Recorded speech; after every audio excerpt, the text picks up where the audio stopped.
Don't show your pain. That's the first rule if you want to survive in this world. Everyone suffers, but the difference between the strong and the weak is simple. The weak broadcast their pain. The strong conceal it. The weak cry for attention. The strong let silence build their reputation. The weak hand their enemies' weapons by revealing their wounds. The strong guard their weaknesses and turn them into hidden strength. You need to understand this. Showing your pain does nothing for you. It doesn't heal you. It doesn't save you. It doesn't fix what's broken. It only exposes you. And once the world sees you bleeding, it doesn't rush to help you, it rushes to exploit you, mock you, or ignore you. Sympathy is a lie. Pity is poison. Attention is temporary. Pain is permanent. The only cure for pain is mastery. The only way forward is silence, strength, and control. Think about your life. Think about every time you showed weakness, every time you cried out for help. How many people truly cared? How many actually saved you? The reality is clear. Most people are too busy fighting their own battles to carry yours. And the few who do care can't fight for you, because your demons are yours alone. Your pain is your responsibility. Your scars belong to you. No one else can bleed in your place. No one else can endure the storm that was built to break you. You can scream, you can cry, you can beg for help, but the world does not stop. It doesn't bend, it doesn't soften, it moves on. The clock keeps ticking. The war inside your mind doesn't pause for sympathy. And when the smoke clears, when the silence falls, the truth remains. You are still alone with your pain. That's why showing it is useless. That's why exposing it is weakness. Pain is a teacher. It forges you, breaks you, reshapes you. But it only makes you strong if you learn from it, if you carry it, if you let it burn inside you quietly. When you wear your pain on your face, when you show the world your cracks, you aren't growing, you're decaying. You're giving your suffering control over you. And worse, you're letting others know exactly where to strike. That's why predators in nature hide their wounds. An injured lion doesn't limp in front of the herd, it masks the pain. Because the moment weakness is seen, death follows. Humans are no different. The world is filled with predators in suits, masks, and smiles. They don't attack your body, they attack your will. And the moment they see your weakness, they will use it. That's why you must never show your pain. Do you know why legends appear invincible?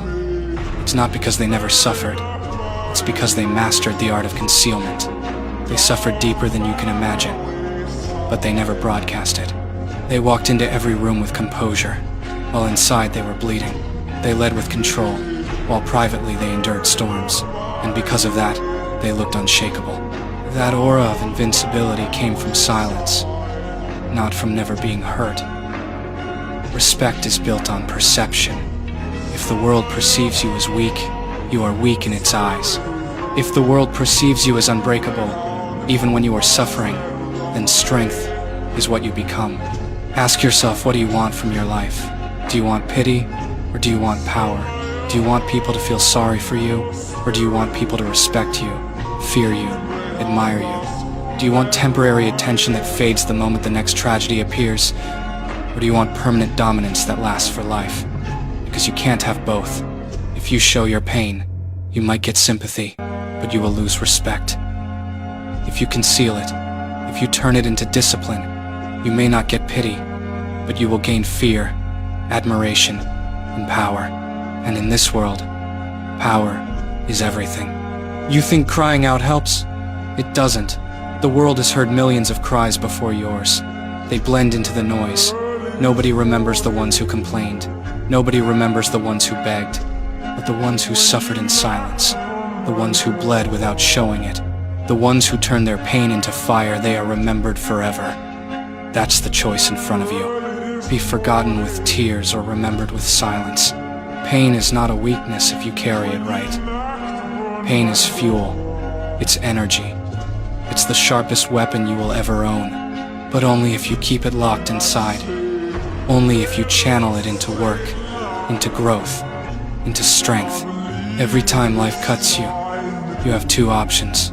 Expose the wound and beg for care, or hide the wound and let it harden you. The first path makes you dependent.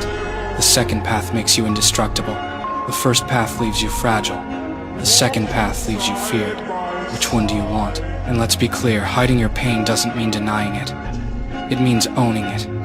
It means feeling it fully, letting it carve itself into your soul, but refusing to let the world see you break. It means crying when no one can hear you, screaming when no one is around, bleeding when no one is watching, but when you step outside, you wear the mask of steel. You move with composure. You walk with control. You act as if nothing can break you. That mask becomes your armor. And soon, it's not a mask, it's who you are. Because the more you refuse to show weakness, the stronger you actually become. The weak don't understand this. They think showing pain makes them authentic. They think vulnerability is strength. But understand, the reality, vulnerability may bring comfort in soft spaces. But in the real world, in the harsh, competitive, ruthless game of survival, vulnerability is a liability. It doesn't make you strong. It makes you prey. The predators will eat you alive while you talk about being real. Strength is being real with yourself in private but being untouchable in public. Strength is owning your demons inside and looking like a god outside. The people you admire, the ones who inspire you, they weren't admired because they were open about every weakness. They were admired because they endured pain silently, and their silence created a myth. People looked at them and thought, nothing can break this person. That's the image you must create. You must become unreadable. No one should know if you're suffering or thriving. No one should be able to tell if you're bleeding or if you're invincible. That uncertainty makes you powerful. That mystery makes you dangerous. And dangerous people don't get pitied, they get respected. You want respect? Earn it by silence. You want power? Earn it by control. You want dominance? Earn it by refusing to show your pain. Because every time you expose it, you lower yourself. Every time you conceal it, you rise higher. Think of the years ahead. Life will bring storms, betrayals, failures, heartbreaks, tragedies. You can't avoid them. They're coming. The question is, how will you carry them? Will you wear them on your face? Show the world your brokenness and invite pity? Or will you swallow them, bury them deep, let them carve strength inside you, and walk forward as if nothing touched you? Because that second choice will make you someone the world cannot bend. Pain is inevitable. Showing it is optional. And if you want to rise in this brutal world, if you want to dominate instead of disappear, you must make the choice now. Never show your pain. Because the moment you do, you lose. But if you carry it in silence, if you forge it into fire, if you master it until it becomes your weapon, then you become the kind of person who doesn't need saving, doesn't need pity, doesn't need comfort. You become untouchable. You become feared. You become respected. And in this world, that is the only way to win. Don't show your pain. Not today. Not ever. Carry it. Own it. Transform it. Let the silence make you legendary. Let the composure make you unbreakable. Let the mystery make you dangerous. Let the world see only your strength, never your scars. Because once you master that, once you stop exposing your pain, nothing and no one can destroy you.